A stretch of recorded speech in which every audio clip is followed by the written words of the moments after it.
Hi guys! Welcome back sa ating channel. And please subscribe para maganahan din akong maggawa ng mga videos na kagaya nito.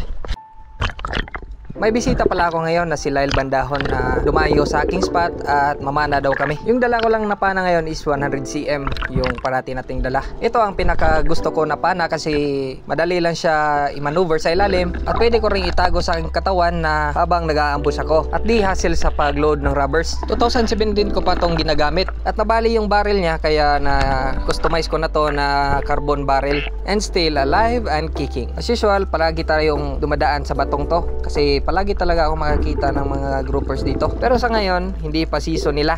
Kaya check na lang kung may laman ba.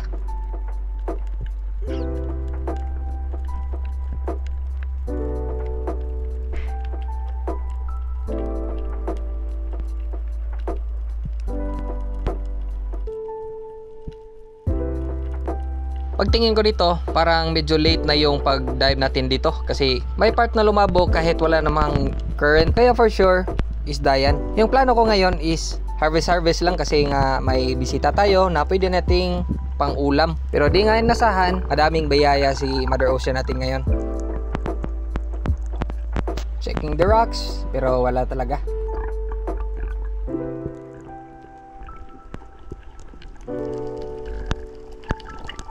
At dito naman sa second dive ko, dito ko na nakuha yung first fish ko. Let's watch this. Pagdating ko sa baba, ambush agad at maghanap ng anong pwede nating tirahin.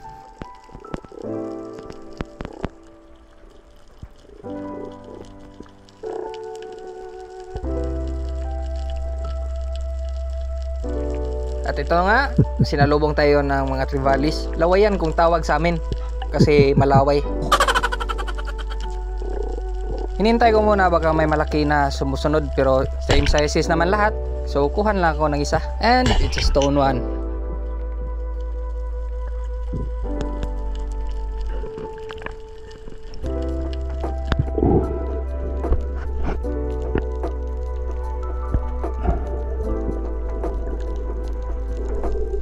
So next dive na naman tayo. At ikalawang isda natin sa araw na to.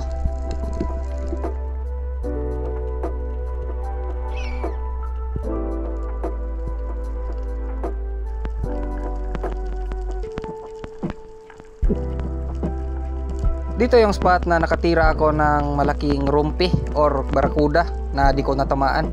Pero sa ngayon, yung nakita ko is batfish lang. Kaya kinuha ko na pang ihaw.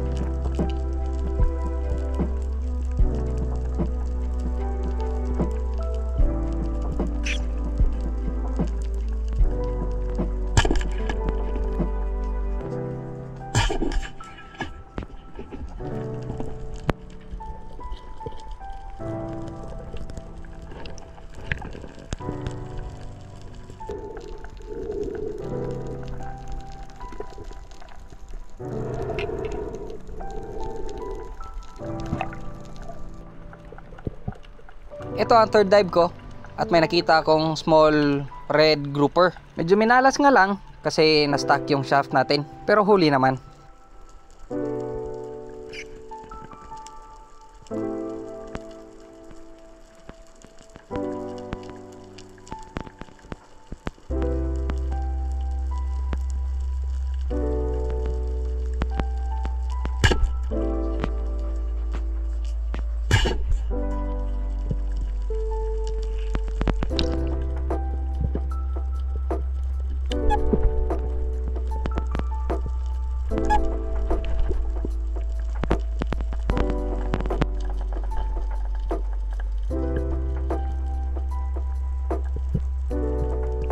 Nakailang dives din ako na mag-retrieve ng shaft ko dito pero nakuha ko rin mga 5 dives siguro.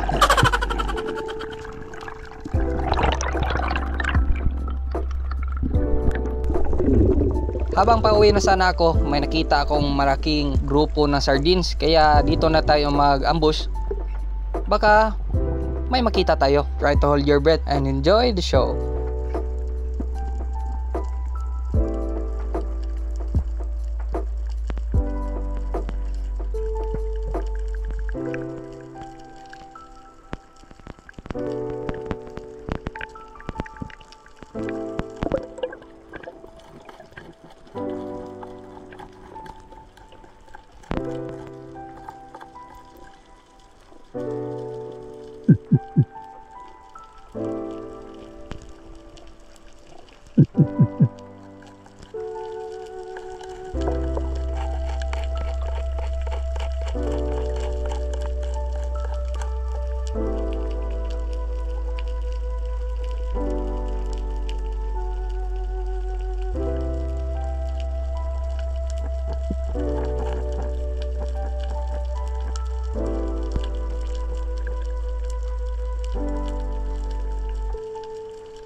Wala nga pala akong nakuha dito sa dive na to.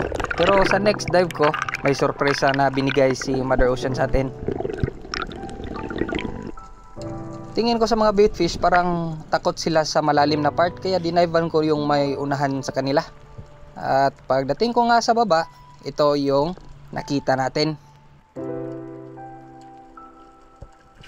Sinalubong agad tayo ng dalawang king mackerel. Sa ilang dives na hindi na ako nakahuli ng ganito, kaya nag-make sure na lang ako na makakuha talaga. Sa sobrang lapit, pwede ko nang tusukin. Sa ganyang range, tama na talaga yan, pero nilapitan ko pa ng maigi.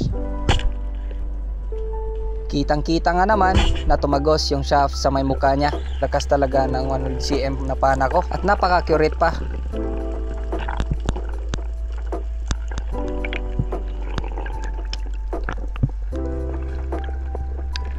Alam ko na talaga na sure shot yung tira ko, pero tinawag ko pa rin yung body ko.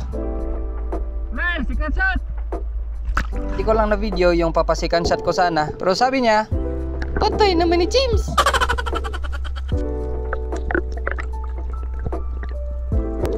So ito nga yung huli natin, 4.5 kilo na king mac. Ilagay ko na lang sa stringer ng body ko para makadaya pa tayo ulit. Medyo naparami rin yung hinila na line sa ating isda ngayon at nagkabuhol-buhol pa.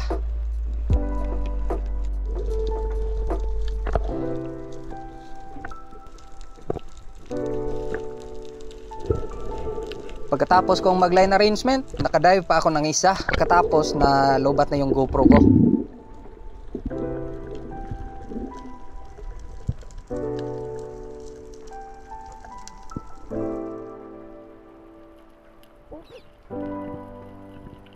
Nakita ko yung mga sardines na sunod sa akin at may nag-hunt pala na yellow spotted trevally.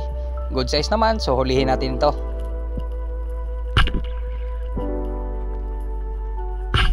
So ito po yung last fish ko at umuwi na kami pagkatapos kasi nalubat na rin yung GoPro ko at ito yung lahat na huli namin.